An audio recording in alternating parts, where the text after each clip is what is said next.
The good life. Pay attention. Did you see us? Someone right now is loading the boot of a car with the last 18 years of their childhood, cardboard boxed up and ready to collect dust in a world that will tobacco chew you up and spit you out. But they will smile nevertheless as they start the first day of the rest of their lives.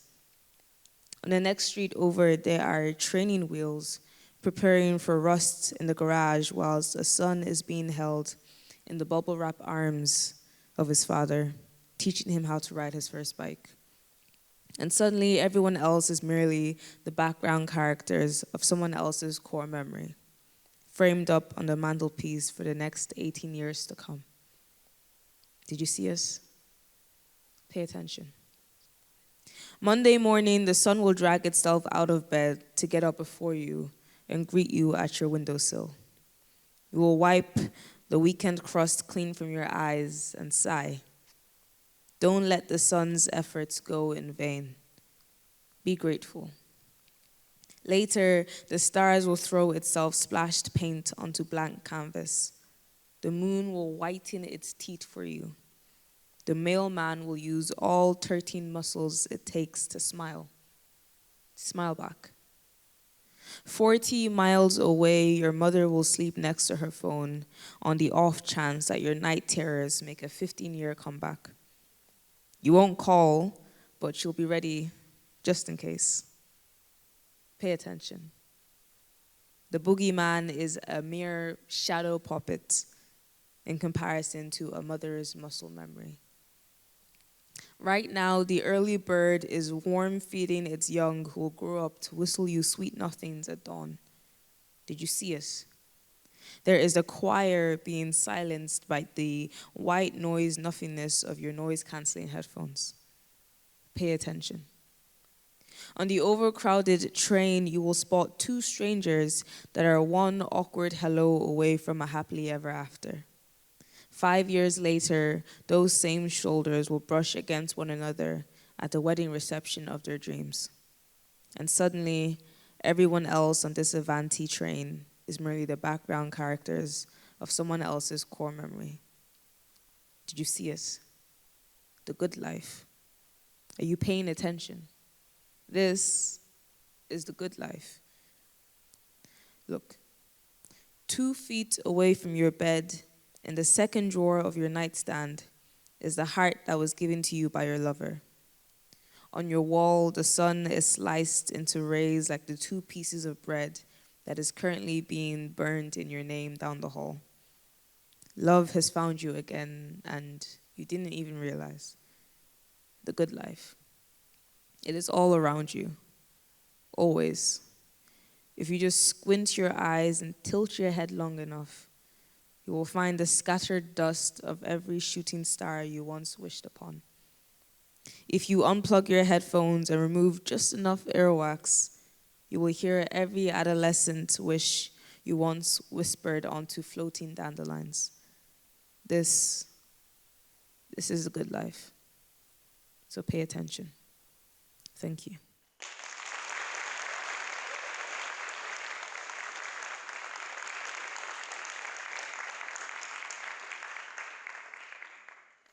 This next one is titled Mother Nature's Noise Complaint.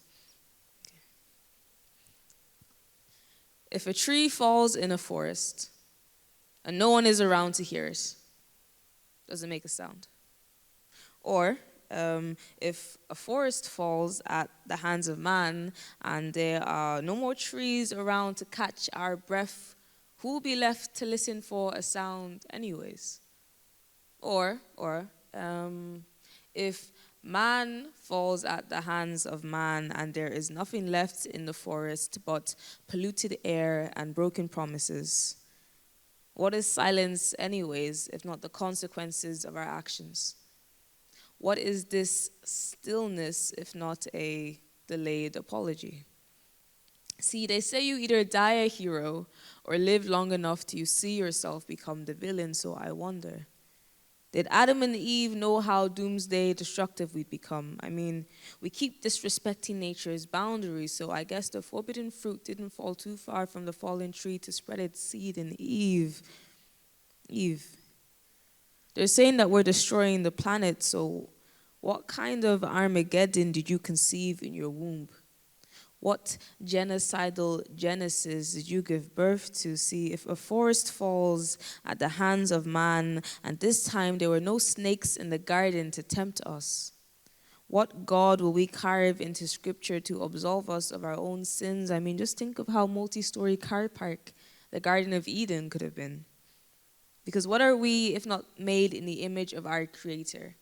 And whether that is God or an asteroid, what is this skin if not a book of Revelations made flesh? And by that I mean, why must we always thirst for destruction? I know history is known to repeat itself, so I wonder, did the asteroid blame the dinosaurs for not recycling enough paper straws? Did they find an Amazon warehouse amongst the ashes? I wonder if Mother Nature mistook Adam and Eve for a familiar face. I wonder if she saw the end of the world behind their eyes again. I bet she had deja vu. I bet she held a grudge. If a tree falls in a forest, I mean when all the trees in the forest eventually fall and our empires fall with them, who will be left to break bread over our buried bones to make peace? Who will be left to apologize? Thank you.